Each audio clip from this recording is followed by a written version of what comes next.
Since the dawn of time, humankind has stared at the night sky and whispered the same question into the stars. What happens after we die? Kings built tombs to defy it. Sages meditated for lifetimes to understand it. Alchemists hunted for the elixir to escape it. But one name rises again and again through the sands of time. Thoth, the ancient Egyptian god of wisdom, writing, magic, and eternal life. Thoth was not just a scribe of the gods, he was a keeper of the hidden laws of the cosmos, laws that govern birth, death, and what lies beyond. In the Emerald Tablets, Thoth spoke in riddles of cycles upon cycles, of mastering time, of returning again and again while others faded into dust. Man is a flame bound to a body, but the flame is eternal. These are not just poetic words. Hidden in those lines is a technology of consciousness, a way of existing that transcends the boundaries of one single lifetime. Thoth didn't cheat death. He understood it. He became the architect of his own rebirth. And here's the most powerful part. His path wasn't meant for gods alone. It was written for those who would awaken in times of great transformation. Times like 2025, when the spiral of history turns and humanity stands at a threshold. In this video, we will unveil Thoth's secret to immortality, not as myth, but as an ancient science of the soul. We'll explore how he mastered the cycles of rebirth, how he moved between ages like a traveler between worlds, and how these secrets are stirring again in our timeline. This is not just a story. It's a remembrance, a map written for those who are ready to remember who they've been and who they can become. Thoth didn't escape death. He outsmarted it. And the way he did it begins with the oldest law in existence, the law of cycles. Every civilization that touched the edges of great wisdom spoke of it in their own way. The wheel of Dharma, the Ouroboros, the phoenix, the eternal return. But in the heart of ancient Egypt, this truth was not philosophy. It was a living law. Thoth taught that existence itself moves like a great spiral, not a straight line. Stars are born, they live, they die, and they are born again. Seasons rotate in endless rhythm. Civilizations rise, fall, and rise once more. Even the soul, he said, is bound to the dance of cycles. As above, so below. As within, so without. Life and death are but two currents of the same river. Thoth didn't see death as a wall. He saw it as a doorway, one that could be crossed consciously if a soul understood the rhythm. The Emerald Tablets speak of his many incarnations. Thoth the Atlantean, Thoth of Chem, Hermes Trismegistus. He moved through ages and bodies not by chance, but by aligning himself with this great cosmic rhythm, the law of cycles. He observed the stars not just as distant suns, but as timekeepers. He understood that when one cycle ends, another begins. And between those two breaths of the universe lies a narrow gate, a gate only the awakened can step through. Modern science now echoes fragments of this ancient knowing. We see cycles in DNA replication, in cellular death and rebirth, in the precession of the equinoxes, in the patterns of time itself. And perhaps this is why Thoth's teachings are resurfacing today. Because the Earth itself is turning toward the end of an old cycle and the birth of a new one. When the wheel turns, those who sleep are carried by its motion. But those who are awake can steer their return. This is where immortality begins, not in escaping death, but in learning how to ride the rhythm of rebirth with awareness. But how can a soul control what happens after death? Thoth left behind a precise technology, a map of consciousness hidden in the halls of Amenti. According to the Emerald Tablets, Thoth did not die. He went beneath. Beneath the Great Pyramid, beneath the visible world, beneath the cycle of time itself, into what he called the halls of Amenti. This was not a place of myth. Thoth described it as a real chamber, a temple outside the ordinary flow of time. Here, he said, the lords of the cycles guard the gateway between life and death, between the worlds of form and the eternal. It was here Thoth laid his body to rest when he grew weary of this realm and walked consciously between incarnations. Not as a wandering spirit, but as a traveler who knows the map. Many traditions mirror this same idea. The Tibetan Book of the Dead describes a state between lives. Egyptian texts speak of the Duat, the underworld of stars and gates. Even quantum physicists now explore the possibility of consciousness existing outside linear time. But Thoth went further.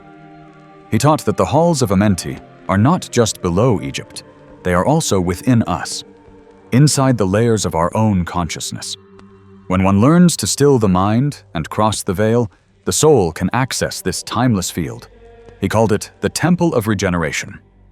Within these halls, a being could dissolve and reweave their energetic body, aligning with new cycles, new forms, new timelines. This is how Thoth claimed to have returned again and again through the ages, as teacher, architect, healer, and scribe of the gods. Imagine a temple where time flows like water around you, where your soul can choose its next shore. This is the secret heart of his immortality. In the halls of Amenti, I laid my body down, and with my mind, I soared through the stars. When the cycle called me, I returned, in flesh renewed. Emerald tablets. The idea may sound impossible to modern ears, but look closer. Even modern physics tells us time is not fixed. It bends, folds, and can be perceived differently in altered states of consciousness. What Thoth spoke of may be an ancient science of consciousness, masked in mythic language. But Thoth didn't just visit these halls. He left behind a practice, a way for initiates to awaken their inner immortal self long before death arrives.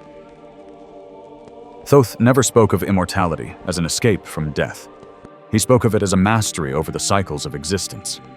He revealed a secret few could understand, the alchemy of the soul. To him, the body was not the real vessel. The soul was. The body is the clay. The soul is the fire. And through inner work, the soul can shape, dissolve, or recreate that clay at will. The Emerald Tablets describe how Thoth learned to release the soul from its chains, to detach consciousness from the physical body without losing awareness. He called it the art of transference. I separated my spirit from my form and walked freely among the stars. Thoth. This wasn't mere mysticism.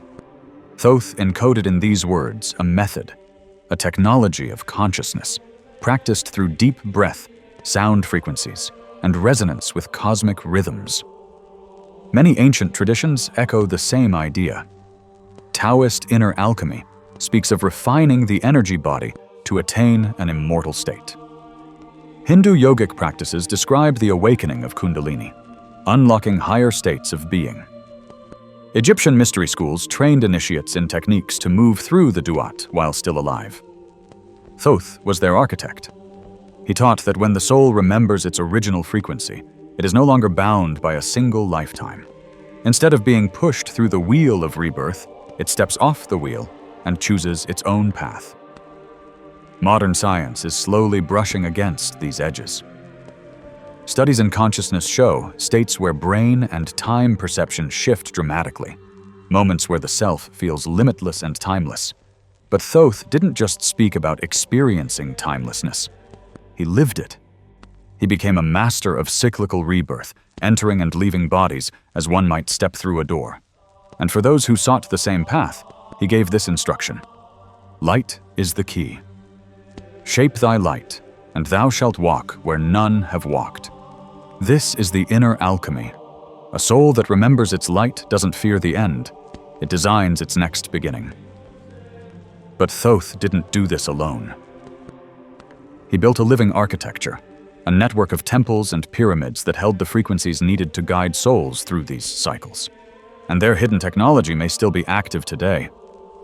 While many see the pyramids as tombs of forgotten kings, Thoth saw them as instruments, not of death, but of transition. He designed the temples and pyramids as frequency machines, built in harmony with sacred geometry, celestial alignments, and resonant sound. To the untrained eye, these were stone structures. To initiates, they were gateways. Every stone was placed with cosmic precision, forming chambers that could amplify vibrational energy. Ancient initiates would enter these chambers not to die, but to rebirth themselves consciously. The Great Pyramid of Giza, in particular, was seen as the central node, a beacon for souls navigating the in-between worlds. It aligned perfectly with Orion's belt, mirroring the celestial map of the afterlife described in Egyptian texts. Inside, initiates underwent rituals that mirrored the journey of the soul through the Duat, the Egyptian underworld. In pitch darkness and vibrating resonance, consciousness detached from the body, and the initiate was trained to walk among the stars, just as Thoth did. Thoth referred to these places as houses of ascension. He embedded mathematical codes within their geometry that would remain long after his physical presence was gone. Codes that resonate with universal laws, still pulsing, still waiting for those who remember. Even modern science has begun to detect unusual energy fields around certain ancient sites, from unexplained electromagnetic anomalies to resonant frequencies inside the king's chamber. Many believe these structures still hum with power, like ancient engines waiting to be reactivated by awakened consciousness. Thoth's vision was never about escaping life. It was about mastering the cycle so completely that rebirth became a choice, not a fate. And if this network was truly designed as a map of the stars, then its reactivation may signal not just a personal awakening, but a collective remembering. But the most astonishing part is not the temples or the pyramids. It's Thoth's promise. He spoke of a time when humanity would remember this knowledge, and he would return to guide those who are ready. Could 2025 be that era? 2025. Thoth's teachings were never meant to be locked in the past. He wrote them for the future, for a moment when humanity would once again stand at a cosmic threshold. And he left a promise that he would return when the world began to remember. For thousands of years, mystics and seekers whispered of this prophecy, of Thoth's return, not as a man, but as a frequency, a guiding intelligence reawakening within those ready to carry his light. In the Emerald Tablets, Thoth speaks of entering the halls of Amenti, a hidden realm beneath the earth, to wait in timelessness while humanity passed through its ages of forgetfulness. When the stars aligned and the veil thinned, he would rise again, not as a conqueror, but as a teacher of the old science of immortality. Many believe this prophecy points to our own time, a moment when consciousness on Earth is accelerating, when forgotten mysteries are resurfacing, and when the veil between dimensions grows thin. The rise of interest in the Emerald Tablets, in sacred geometry, in spiritual awakening. It may not be coincidence. Thoth's return may not mean a physical figure walking out of a temple. It may mean a collective ignition. Souls across the world remembering their ancient pact with the eternal flame, tapping into the same knowledge that once shaped civilizations. Awaken, ye who slumber. The light awaits within those who align with this frequency. The Thoth current may find themselves pulled to sacred sites, drawn to study ancient mysteries, or remembering fragments of lifetimes lived before. They are, perhaps, the modern initiates, the carriers of his legacy. And if Thoth's teachings about mastering cycles are true, then this isn't just history. It's a living prophecy unfolding in real time. Thoth never died. His consciousness was never lost. And as this age turns, perhaps his greatest secret isn't buried in stone, but awakening within you. Thoth's journey was never about escaping life or conquering death. It was about understanding the rhythm of the universe, mastering the cycles of rebirth, and aligning consciousness with the eternal flow. He left behind temples, pyramids, sacred texts, and frequencies, not as relics, but as keys that open the mind, the heart, and the soul to its infinite potential. Now, in this very era, the teachings of Thoth are stirring once again. The choice is yours, to walk as a passive observer of time, or to remember, awaken, and step into the cycles consciously, just as Thoth did. Death is not the end, but a doorway. Life is not linear. but a spiral. And you are a traveler of the eternal. Carry this knowledge with you. Let it guide your thoughts, your actions, your very being. For the path of Thoth is not hidden in the sands. It is alive, breathing, and waiting within you. Are you ready to awaken your eternal self and step through the doorway of the cycles? Just as Thoth promised? Does Thoth